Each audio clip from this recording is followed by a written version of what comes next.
Let's listen to this video, what Apostle Michael Orokpo said as touching what the European did, right? The slave trade, what it did to our mentality. What they were able to achieve with that is that they were able to affect us psychologically. So we now think towards a perspective. The resources they took from us, they use it to build somewhere that they are still making money from us, right? Just to make sure we visit those places. This is one of the most powerful videos you'll find on the internet today. And I'm so glad, as somebody who believes, right, deconstructing from the Western belief of Christianity, right? The Western whitewashed of Christianity. As someone who believes in that ideology and preaches that gospel as Jesus has taught us, right? This video, I find it very, very insightful. I find it very, very powerful, spiritual, very, very, I don't know. I wish they can make this video very viral, so no one will be able to restrict the video. Let's watch the powerful message of Apostle Michael Orokpo together. Let's watch the video. It is artificial. The man God created lived in abundance. Go back and read Genesis 1-3. It was the rise of the systems of this world that created systems of exchange. And unfortunately, I think in that meeting, Africa was not well represented. They first of all hijacked us as slaves, used us to build their nation, moved all our irons, all our ores. Sometimes I go to the Western world and I'm seeing rods, irons. I'm seeing wealth from Africa. I'm saying these people in this island, how did they get these things? So all the rail tracks, all the ocean lines were channels of carrying our wealth to their nation. And they escorted us as slaves to go and build those structures. They now came and drew borders for us. So you can't enter the next country. You'll be struggling to get visa to enter the next country. Meanwhile, if you go to the Western world, you're just strolling. You don't need visa as a German to enter Portugal. You are Europeans. But here in Africa, if you want to go to Uganda, you will kill yourself to get visa. I can't see myself until I see myself through the lens they put on my eyes. See where we are. Why are we speaking English here? Why are we not speaking Igbo or Hausa or Tiv or Idoma or Yoruba? They gave us a language. Until today, if you want to do trade, you have to change your money to theirs at their own value. Even your bank, your financial reserve is in their currency. And then when you want to do anything here, some of you need to study. I think they need to make geopolitics a compulsory subject in secondary school, not even university, so that you understand the dynamics, how nations interact. You discover something here and see the options you will face. Either you go to their country, submit it to their systems, and it is done according to their policies. Why they naturalize you there, or they shut that thing down until they discover it. You think they were the first people who discovered electric vehicles? Poverty is artificial. The strongest survive. So they come to your country and loot you. You now want to survive. You think you will just start business. How many business can you do here and be wealthy? We are first of all mentally bankrupt, and then we are oppressed. Do you know, as we are now, we can't wake up. Even if we have uranium in this country, we can't build a nuclear weapon. Because as far as geopolitics is concerned, the doctrine of nuclear weapon refutes proliferation. And proliferation means those who have it will be the only ones to have it. And on the strength of that, they can warn you. If you talk, they wipe out your country. So it doesn't matter if you have it. So if you have uranium now, you have to give them. So it doesn't matter if you have it. So if you have uranium now, you have to give them. That's geopolitics. You want to sell your goods, they won't buy. Don't buy our own. We will cut off bilateral relationship. And what it means is that if you have any attack, we won't support you. Why do you think we have people producing cars in this country? Yet those cars are not even the official cars of our own country.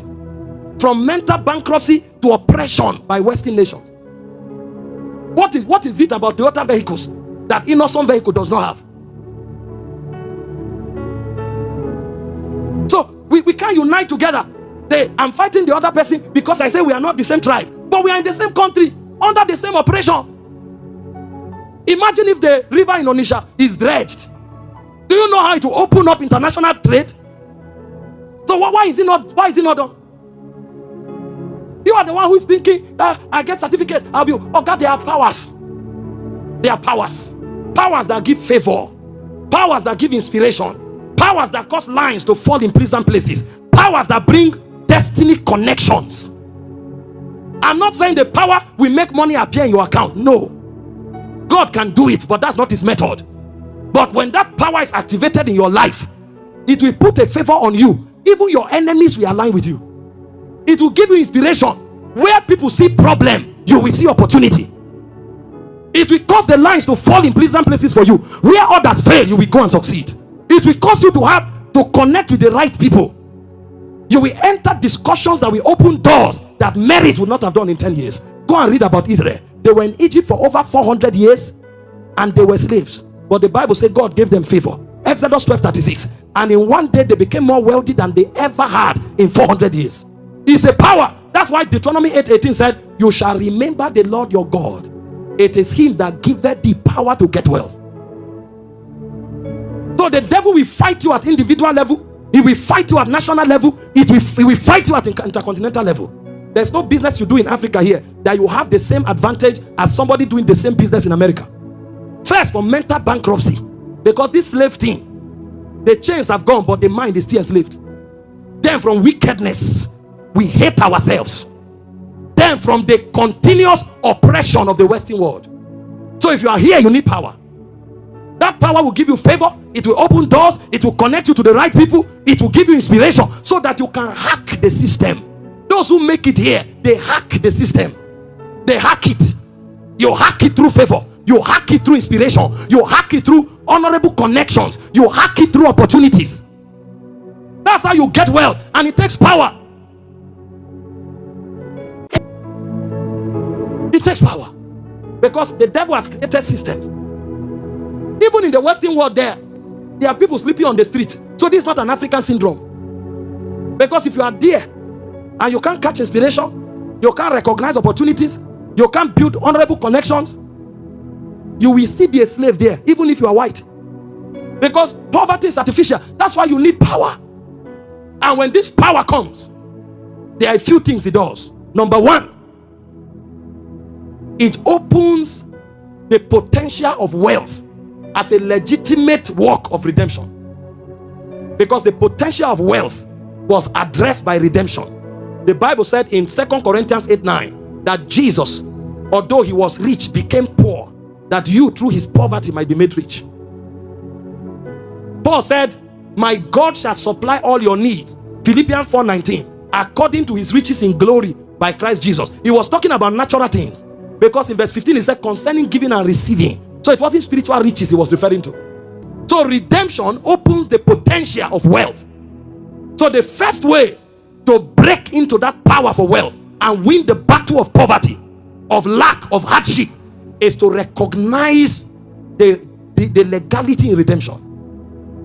He died, amongst other things, for me to have enough to prosecute destiny. I'm not greedy, but I will have enough to prosecute destiny. Ask any human being you see, there are three battles they are fighting. Either the battle of sin to live holy, or the battle of sickness to live healthy, or the battle of poverty to live able or to live sufficient. These are the arrows of Satan. The last two is to distract you.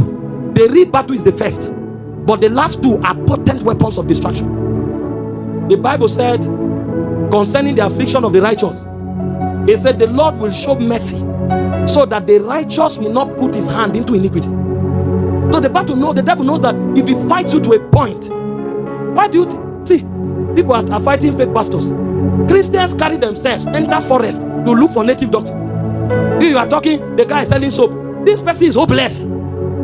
That's why now they are selling soap from heaven. They are selling key of David, and people are buying. You are wondering why? They are tired. So most of these fake people, they know that people are tired. They are selling water of Zion. The one I saw recently is Holy Kiss. You don't know. Serpents have taken over this world.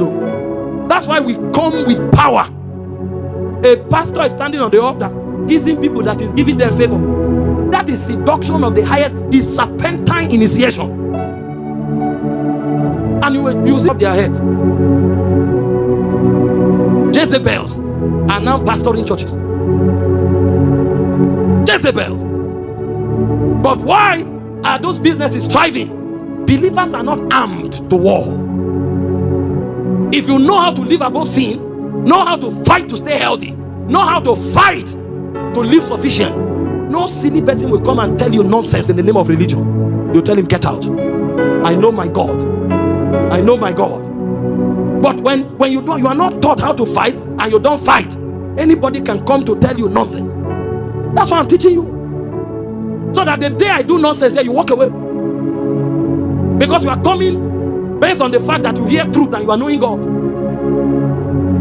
Hope you know in this church now, it's impossible for anybody to call you and say, bring 100,000 so that I'll give you this prophetic word.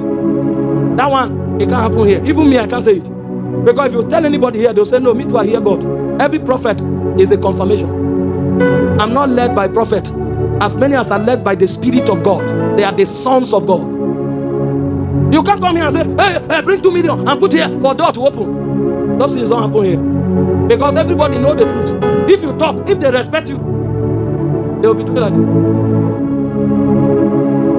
In fact, when you look in their direction, they will encourage you. Okay, go ahead. When you say, come now, nobody come. You reduce it to 100 naira, nobody will still come. But if everybody around you is a sinner and a poor person, you are one of them. And then when one wealthy person enters their cycle, all of them like crabs will leech on the person. If that person doesn't run, he will drown. Have you not seen a situation where a friend just came home from abroad, and then they are just doing a reunion? You sit on the table, 7 of you. One will say, it's so good to see you, it's been a long time, but this country, to even have food to eat is prayer. The next one will say, my son is sick, if only I had 100,000. The next one will say, there's a business I wanted to start, if somebody can give me 2 million. All of them will already put pressure on you to bring money.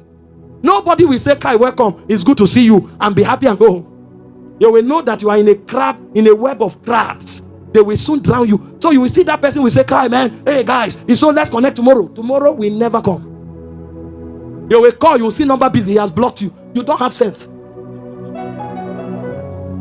I was coming into the country. Somebody chatted me on WhatsApp. He said, this is my name. I live between so place.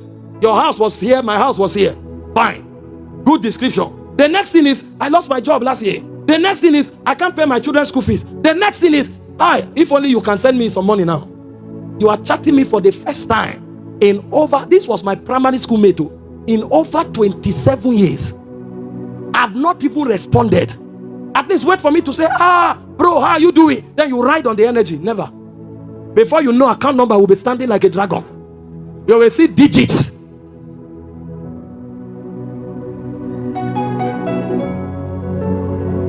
Oh God, the thing is real. Poverty is killing people. That's why part of redemptive provision is for you to get wealth. Either through inspiration, or through favor, or through connection, or through lines falling for you in pleasant places. But it is a potential. So that while you are walking, because you will never come to a place where you won't walk. The gospel does not teach laziness. Paul said, him that stole shall steal no more, but walk with his hand so that he will have to give. While you are walking, your walk will be favored. Your walk will be blessed because redemption provided for it. When you do that, then you go to the second level. The second level is a disposition of seeking first the kingdom. Matthew 6:33. No matter how wealthy you become, don't allow your wealth or your business take you from God.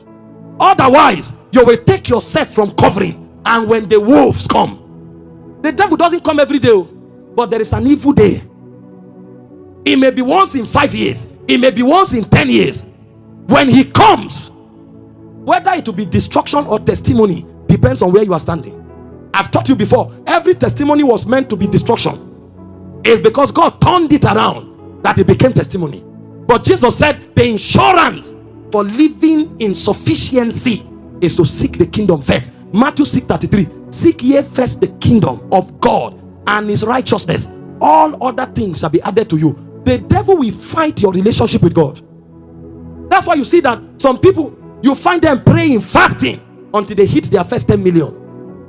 Prayer program suddenly becomes a difficult place to come to, because the devil will fight to disconnect you. Maintain your relationship with God. Keep advancing God's kingdom with your expertise, your time, your energy, and your resources. Seek first the kingdom. He said all other things shall be added to you. Number 3, how do you press into this thing? Be given to diligent practice, diligent and wise practice of whatever God put in your hand. The Bible said in Isaiah 1:19, he will bless the works of your hand. So if you have no work in your hand, you can never become wealthy. Proverbs 10:4, he said, he becometh poor that dealeth with a slack hand. He said, but the hand of the diligent maketh rich. So everybody who will break out of lack must work hard, work smart, and work under grace. Get something doing. If you don't have a job, create one. I watched a video recently that touched my soul. The guy just went to the street and looked for people who were good. He will just sit and beg somebody for $1 or $2. I've not eaten. When you give him, he will now give you something little. And he kept doing it. After a while, people started seeing it and started supporting. Money started coming. All he had was a phone camera and a lapel mic. And he created his own job. Today he's giving houses to beggars. This media age, you can't say you don't have what to do. Sit in your parlor. That phone that you used to watch pornography, delete it, put it in front of you. Start talking something wise. At least your views alone can generate $50, $100 in a month. It's a good place to start. Work wise, work smart. He becometh poor that dealeth with a slack hand. Number 3, how do you break into sufficiency? Engage covenant practice. Jesus was teaching on judgment, but he generalized it into resources. In Luke 6:38, he said, give, it shall be given unto you. Good measure, pressed down, shaking together, and running over, shall God cause men to give to your bosom.